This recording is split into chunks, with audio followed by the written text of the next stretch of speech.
इनके वीर भाई ने देश के लिए कुर्बानी दी। शरद सिंह जी ने बताएंगे क्या उम्र थी उनकी? 22 साल। शादी हो गई थी। 20 दिन पहले पूरे परिवार का अभिनंदन करते हैं। बहुत बहुत धन्यवाद।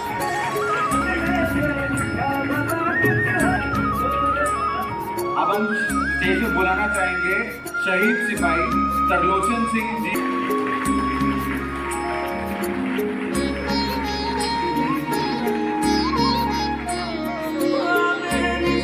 तरलोचन सिंह के ब्रदर आए हैं। आपसे बड़े हैं छोटे हैं? बड़े। ऐसे वीर हमारे बड़ी पंजाब की धरती पर ऐसे वीरों से खड़ी हुई है।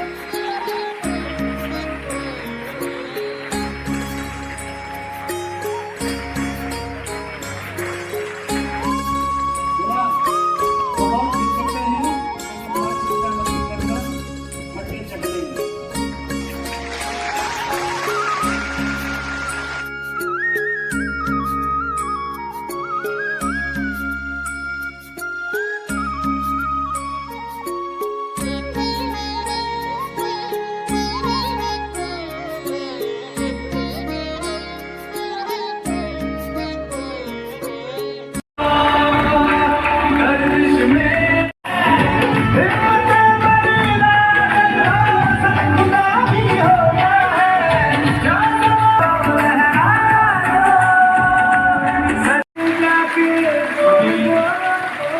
परिवारों का भी आभार। यहाँ पर आज बच्चों को मोटिवेशन दी, अपनी कहानी बताई। और चीज़ के आगे जो आपने आज यहाँ पे गेन की है, और कोशिश करें कि हम चाहेंगे तो हम जीवन में कुछ भी कर सकते। कि मैं ऑलरेडी कैप्टन योगेंद्र सिंह यादव परमवीर चक्र आज इस पंजाब की धरती पर पंजाब के उन वीरों को जिन्होंने आज से 25 साल पहले कारगिल के युद्ध में अपने प्राणों की आहुति दी, ऐसे उन परिवारों को भी देश के युवाओं के संग, क्योंकि आज जो देश का युवा है बड़ा इमोशनली कमज़ोर हो रहा है। थोड़ी सी विपत्ति आती है, चुनौती आती है, घबरा जाता है, हताश हो जाता है, निराश हो जाता है। तो हम एलन परिवार के साथ मिल करके इन युवाओं के बीच उन परिवारों को इसलिए ला रहे हैं कि यार आप लोगों की कोई बड़ी चुनौती नहीं है, आपको पढ़ना ही तो है, कलम ही तो चलानी है। अरे नंबर कम आए तो क्या हुआ? इन परिवारों को देखो जिसने अपने बाप की शक्ल नहीं देखी है, ऐसे बेटों को देखो, ऐसी बेटियों को देखो। वो अपना युद्ध लड़ करके चले गए, लेकिन इनका युद्ध उसी दिन शुरू हुआ था। इन्होंने 25 साल उस युद्ध को लड़ा है, इस समाज में लड़ा है, और आज लेकिन फिर भी आपके सामने बड़ी हिम्मत के साथ में खड़े हैं, लोगों के लिए प्रेरणा के स्रोत बने। तो ऐसे योद्धा, ऐसे वीर बेटे बेटियां, वीरांगनाएं, माताएं, ये इन युवाओं की सबसे बड़ी प्रेरणा स्रोत होनी चाहिए। यही हम मिशन को लेकर के चल रहे हैं। यादव जी, आने वाली पीढ़ी को क्या मैसेज देना चाहिए? आने वाली पीढ़ी को यही है कि आप इन परिवारों का सम्मान करते रहें, तो ये देश में शहादत की श्रृंखला चलती रहेगी और ये देश और ऊंची बुलंदियों को चलता रहेगा। और मैं इनको यही, सबसे पहले राष्ट्र है, उसके बाद सब कुछ। जैसे नौजवान पीढ़ी नशे में लिप्त हो जा रही है, यहाँ पे नशा बहुत ज्यादा देश में ही है। तो ये जो नशा, मैं इन युवाओं से क्या, नशा किसका होना चाहिए? नशा होना चाहिए भारत माँ की मिट्टी का, भारत की, इस देश की प्रेम का नशा होना चाहिए। इन शहीदों को इसीलिए तो इनके बीच में लेके आ रहे हैं कि ये ऐसे वो नशेड़ी थे, भारत माँ के लिए प्रेमी थे, कि जिन्होंने अपने लहू की हर बूंद को, जीवन की हर सांस को कुर्बान किया। और आज हम उनके उस यश को, गौरव को, शौर्य को, वीरता को हम गा रहे हैं, याद कर रहे हैं। अरे लोग मरते हैं, लाखों लोग मरते हैं, कौन पूछता है? अरे देश के लिए मरो, जन्मों जन्मान तक जो आपको याद रखिएगी, आपकी माता पिता भी अपने पुत्र होने पर गर्व महसूस करें। क्या आपने कारगिल में लड़ाई करी, उस समय क्या हालात क्या थे, कैसे जीत प्राप्त? दुश्मन हाइट्स पर बैठा था, हम नीचे थे, और बहुत कठिन युद्ध था। लेकिन भारत के जो सैनिक थे, सेना थी, उन्होंने एक कुशल नेतृत्व, अच्छी ट्रेनिंग, क्योंकि हम लगातार ट्रेनिंग करती है, तो कुशल नेतृत्व, ट्रेनिंग, फिर नौजवानों के जोश, जुनून और जज्बा, उस जोश जुनून जज्बे से ही ये कारगिल की पहाड़ियों के ऊपर फतेह प्राप्त की जा सकी, क्योंकि ऊपर अगर बैठा है तो एक पत्थर भी मारता है तो गोली से भी ज़्यादा उसका फोर्स होता है। लेकिन एक के बाद एक शहीद भी होते रहे, लेकिन हिम्मत नहीं हारी, और जब हिम्मत नहीं हारते हैं तो विजय तो सुनिश्चित होती है। यादव जी, बात कीजिए अग्निवीर योजना की, सरकार ने जो चलाई है 4 साल की योजना रखी गई, उसमें कैसे देखते हैं आप, कितनी ट्रेनिंग होगी तो कैसे जो युवा है आगे बढ़ेंगे? ये देश की जो सरकार ने जो अग्निवीर चलाई है, तो अग्निवीर कुछ ना कुछ उन्होंने दूरदर्शी सोच रखी होगी कि ज़्यादा से ज़्यादा इस देश के युवाओं के अंदर वो सैन्य ट्रेनिंग भरी जाए, इनका डिसिप्लिन आ जाए, और ये देश के लिए एक जो नेगेटिव थॉट्स है उसको पॉजिटिव थॉट में बदली हो जाए। तो शायद इस सोच के साथ में इस अग्निवीर को शामिल किया। 4 साल में कितने ट्रेनिंग ले सकते हैं? क्या 4 की? साल में देखो 6 महीने की ट्रेनिंग है, 3.5 साल उसको सर्व करना पड़ेगा।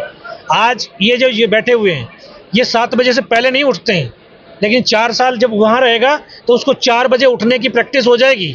रात को 11 बजे से पहले नहीं सोएगा, तो यहाँ अगर रात को 11 बजे तक जग जाता है तो सुबह 7 बजे तक नहीं उठता। वहाँ एक डिसिप्लिन आएगा, जीवन का रूटीन बनेगा। जब जीवन का रूटीन बनेगा तो उसके थॉट बदली होंगे तो उसकी कार्यशैली बदली होगी, और एक फिर नया माहौल क्रिएट हो जाएगा। हाँ बिल्कुल, ये शौर्य वंदन का जो है कारवा हमने नागपुर से शुरू किया। शुरुआत में बहुत सारी चीज़ें हुई कि नाम मिल गया, यूनिट का नाम मिल गया, बट फ़ोन नंबर नहीं मिला। तो धीरे धीरे जानकारियाँ निकाली। पहला हमारा जो है 26 मई को नागपुर में 3 फैमिलियों से कारवा शुरू हुआ। उसके बाद फिर हम अहमदाबाद गए तो वहाँ 8 फैमिलियाँ हो गई। फिर हम जम्मू गए तो वहाँ 16 हो गई। फिर धीरे धीरे बढ़ता और आज 10वें लोकेशन के ऊपर हमने आज 25 फैमिलीज़ को सम्मानित किया है, और 217 हम फैमिलीज से, उन वीरांगनाओं से, उन वीर माताओं से आज मिलने का सफ़र पूरा हुआ है। और अभी ये सफ़र रुका नहीं है, अभी तो आगे चलेगा। अभी हम गुवाहाटी जाने वाले हैं, हम कलकत्ता जाने वाले हैं, हम भुवनेश्वर जाने वाले हैं, हम पटना जाने वाले हैं, हम लखनऊ जाने वाले हैं, हम बेंगलोर जाने वाले हैं, हम चेन्नई जाने वाले हैं। पूरे भारत की 527 उन परिवारों तक जाने वाले हैं। ये मेरे लिए सौभाग्य की बात है, उन वीरों से मिलना, उनके माँओं को, पैरों को छू करके अपने आप को, जीवन को यथार्थ कर पा रहा हूँ। क्योंकि जो लड़े थे वो तो मेरे साथ 40 बंदे थे जो शहीद हुए थे मेरी यूनिट के, लेकिन पूरी इंडियन आर्मी के तो 527 थे। बस यही सोचा, उन कारगिल के युद्ध में योगेंद्र लड़ा है तो उसके साथ जो तेरे साथ जो लड़े हैं, जिन्होंने अपने प्राणों की आहुति दी है, बस उनके एक बार दर्शन कर लो। और सच में ये दर्शन देवी और देवताओं के दर्शन के साथ। यादव जी, आपकी यूनिट का नाम क्या है? 18 ग्रेनेडियर। मैं 18 ग्रेनेडियर का, और आज 18 ग्रेनेडियर नहीं, पूरी इंडियन आर्मी के लिए, उन भारत माँ के उन बेटों के लिए हम नमन कर रहे हैं, वंदन कर रहे हैं। क्योंकि हम इनका सम्मान नहीं कर सकते, इन्होंने राष्ट्र का सम्मान किया है, हम इनको सिर्फ वंदन कर सकते हैं। और इसलिए इन युवाओं के बीच में आकर के हम इनको वंदन ही करें। माई सेल्फ डॉक्टर गौरव महेश्वरी, हम कोटा से आए हैं और मैं आइलैंड के अंदर एज ए वाइस प्रेसिडेंट काम कर रहे हैं। और अभी आज हमारा ये प्रोग्राम था अमृतसर के अंदर। इस प्रोग्राम के अंदर हमने जितने भी कारगिल के शहीद हैं उनको सम्मानित किया है, उनका वंदन किया है, और इस प्रोग्राम को नाम दिया हमने शौर्य वंदन। आज जितने भी कारगिल के शहीद हैं उनके 25 परिवार को बुलाया गया था, और 25 परिवार को बुला के उनका हमने शहीद परिवार का वंदन किया, उनका सम्मान किया उनका। एक्चुअली मेरा नाम महेश शर्मा है। मैं कोटा के अंदर IIT-JEE डिवीज़न का एज ए कैंपस प्रिंसिपल हूँ और सीनियर केमिस्ट्री फैकल्टी हूँ। शौर्य वंदन एक श्रृंखला चल रही है पूरे देश भर में, जो एलन परिवार के माध्यम से चल रही है। इसमें कारगिल के अंदर शहीद हुए 527 वीरों को हम वंदन कर रहे हैं, उनके परिवारों का वंदन कर रहे हैं। और उसी श्रृंखला में आज का भी एक कार्यक्रम था जिसमें अमृतसर के अंदर 25 परिवारों को सम्मानित किया गया और कह सकते हैं कि उनका वंदन किया गया। हमें सौभाग्य मिला उनसे मिलने का कि उनके परिवार में से किसी ने शहादत दी, जिसकी वजह से आज देश काफ़ी कह सकते हैं प्रफुल्लित हो रहा है और काफ़ी सुरक्षित महसूस कर रहा है। आपकी विजिट अमृतसर में पहली बार हुई है या पहले भी आई है? इससे पहले हम अमृतसर आ चुके हैं, चूँकि एलन का हमारे यहाँ सेंटर है, तो हमारे बच्चों के प्रोग्राम यहाँ पे होते रहते हैं। बच्चों की चूँकि पढ़ाई यहाँ रहती है, तो उससे जुड़े हुए काफ़ी कुछ प्रोग्राम है जो होते रहते हैं, तो उसके मार्फत हम यहाँ पे आते रहते हैं।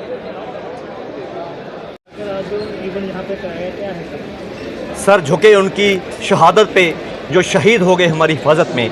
मैं कुंवर विंदर सिंह विक्की, महासचिव शहीद सैनिक परिवार सुरक्षा परिषद। आज गुरु नानक देव यूनिवर्सिटी के कैंपस में उनके दशमेश ऑडिटोरियम में एक भव्य कार्यक्रम का आयोजन किया गया, शौर्य बंधन समारोह। ये समारोह उन लोगों को समर्पित, उन परिवारों को समर्पित जिन्होंने अपने घरों के चिराग इस देश की बलिवेदी पर कुर्बान कर दिए। मौका था एलन परिवार द्वारा कारगिल युद्ध के रणबांकुरों के सम्मान में उनके परिजनों का सम्मान, और जिसमें 25 के करीब शहीद परिवारों को बुलाकर वहाँ पे जो उनका सम्मान किया गया। यह महीना कारगिल का महीना है। कारगिल युद्ध जो 21 मई से शुरू होकर 26 जुलाई तक लड़ा, और इस युद्ध में असंख्य माओं की कोख उजड़ गई, असंख्य बहनों का सुहाग जो है वो मिट गया। लेकिन भारतीय सेना ने जिस शौर्य व पराक्रम का प्रदर्शन करते हुए पाक सेना को धूल चटाई, उसकी चर्चा सारे विश्व में जो गर्व के साथ ली जाती है। आज भी उन कारगिल की वादियों में इन जांबाजों के शौर्य की गूंज सुनाई देती है। कारगिल युद्ध भारतीय सेना ने जिन कठिन परिस्थितियों में लड़ा, उसकी मिसाल विश्व में अन्य कहीं नहीं मिलती। पूरे हिंदुस्तान में उस युद्ध में 527 सैनिक शहीद हुए, जिनमें से पंजाब के जो रणबांकुरे थे उनकी संख्या सबसे ज़्यादा थी। और मैं कहता हूँ कि इस तरह के आयोजन इन परिवारों के हौसलों को बुलंद रखते हैं। क्या देख सकते हो आप, इन्होंने इन परिवारों को जिन्होंने अपनी सबसे बड़ी दौलत देश की बलिवेदी पर कुर्बान कर दी, आज ज़रूरत है इन परिवारों को मान सम्मान देने की, जिसकी आज हमारे देश में कमी है। शहीद के अंतिम संस्कार वाले दिन और अंतिम अरदास वाले दिन उनके घर मेला लगता है, लेकिन उसके बाद कोई नहीं पूछता। लेकिन एलन जैसी संस्थाएं, शहीद सैनिक परिवार सुरक्षा परिषद जैसी संस्थाएं इन परिवारों को साथ लेकर, इनके रिश्ते जख्मों पर मरहम लगाकर इनके हौसलों को बुलंद रखने का छोटा सा प्रयास है। कहते हैं शहीद कभी नहीं मरते, शहीद हमेशा अमर रहते हैं। लेकिन एक शहीद की मौत कब होती है? जब देश, समाज, सरकारें उनके बलिदान को भुला देते हैं। आज ये प्रांगण, ये कैंपस पावन हो गया। शास्त्र कहते हैं जिस जगह पे शहीद परिवारों के चरण पड़ते हैं, वो स्थान तीर्थ स्थान तुल्य बन जाता है। और जो स्थान, उस मिट्टी, जो इंसान उस मिट्टी से तिलक करता है, जिस मिट्टी पे एक शहीद की माँ के चरण पड़ते हैं, उसे 100 कुंभ नहाने का फल मिलता है, 4 धामों की तीर्थ यात्रा का फल मिलता है। सो मैं आप सबका, आप भाइयों का भी आभार व्यक्त करता हूँ कि अब लोकतंत्र का चौथा स्तंभ जो अब इन परिवारों की बात को आगे लेके जाएगा। और मैं एक बार फिर इस वीर भूमि को शत नमन करता हूँ और इन परिवारों को कोटि कोटि वंदन करता हूँ, प्रणाम करता हूँ, जिन्होंने अपने घरों के चिराग हमारे घरों में रोशनी देने के लिए देश की बलिवेदी पर कुर्बान कर दिए। धन्यवाद। जय हिंद, जय भारत।